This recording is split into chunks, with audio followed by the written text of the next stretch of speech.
Hello. Today I will be doing a little crash course in tapped harmonics and why they're cool and why you should use them.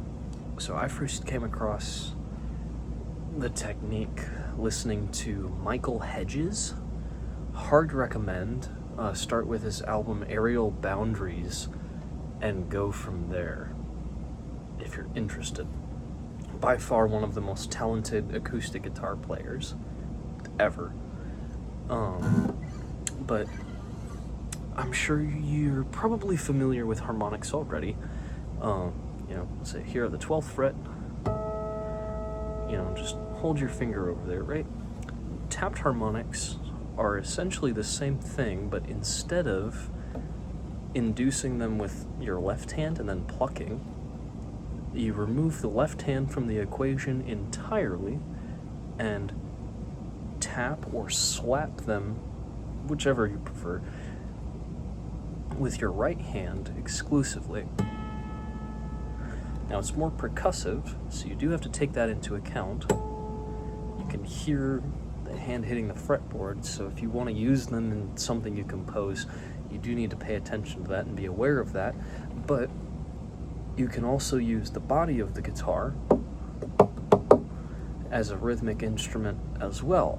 So you can put that together with tapped harmonics to combine rhythm and notes, and that leaves your right hand independent. And in my debut single that I will be releasing soon, called Proof That I Exist, I use that technique extensively. It's quickly become one of my favorite little tricks to do on guitar.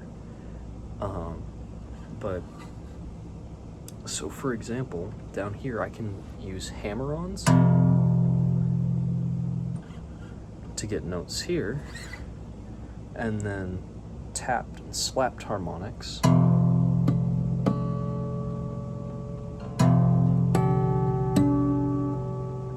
to get different notes mixed in there. Now, as far as the technique goes, your touch is very important, and you have to be very precise. It's something you'll have to get the feel for.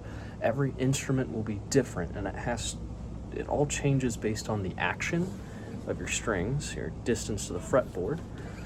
The intonation is very important as well. You need your instrument properly intoned, and any luthier worth his salt will be able to get that in good shape.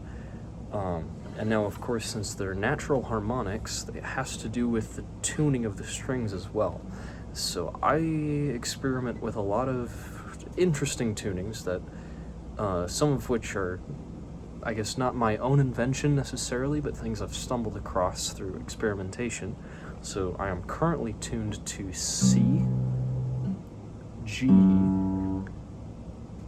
D, G, A, E.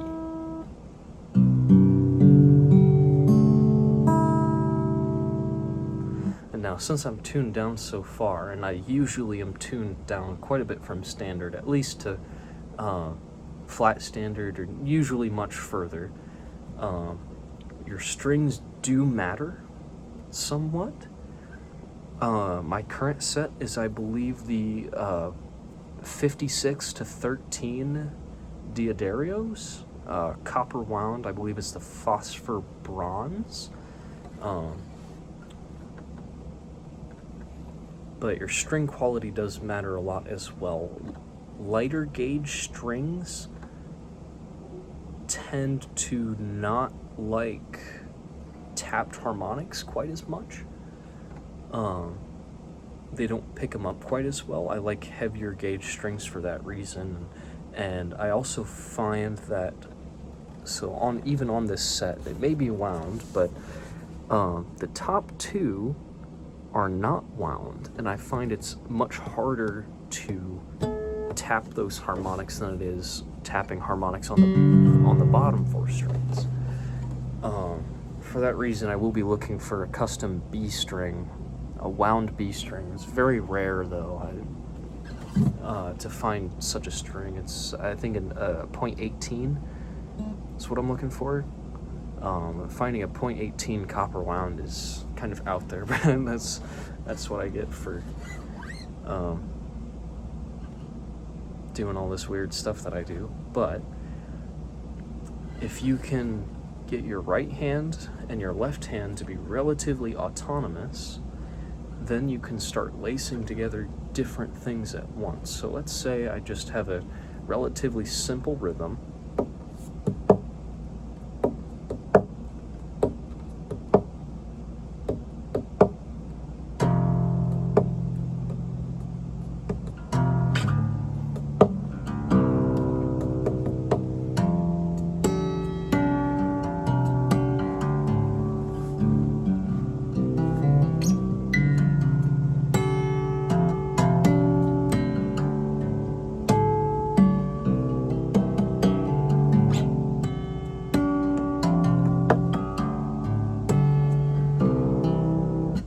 I'm just messing around there, but you get the idea.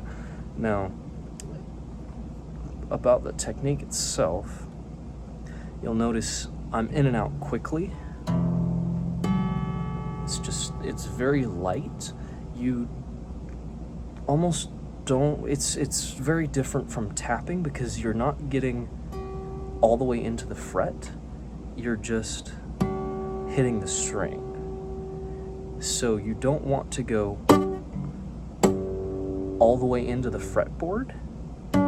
It's just on and off, and that's the tricky part, is getting the touch just right that it will get the notes to ring out, but not so heavy that you get into the fretboard. And that's why you got to get on and off really quick. And eventually, I find it much easier to do with my right hand, and that's because I'm right-handed. But you can also, if you're better than I am, you can do it pretty easily with your your left hand, as well, assuming you play right-handed, but vice versa, dominant versus non-dominant, I suppose. But and all put together, you can get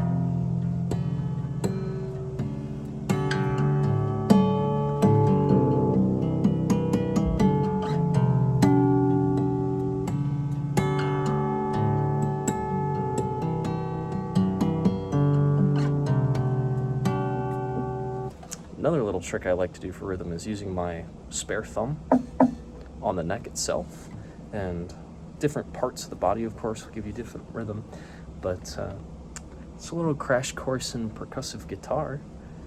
Now you can do these things on electric as well.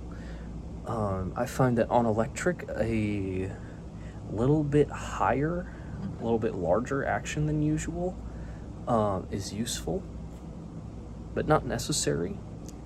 It's mostly technique. Anyway, I hope you guys have found this interesting.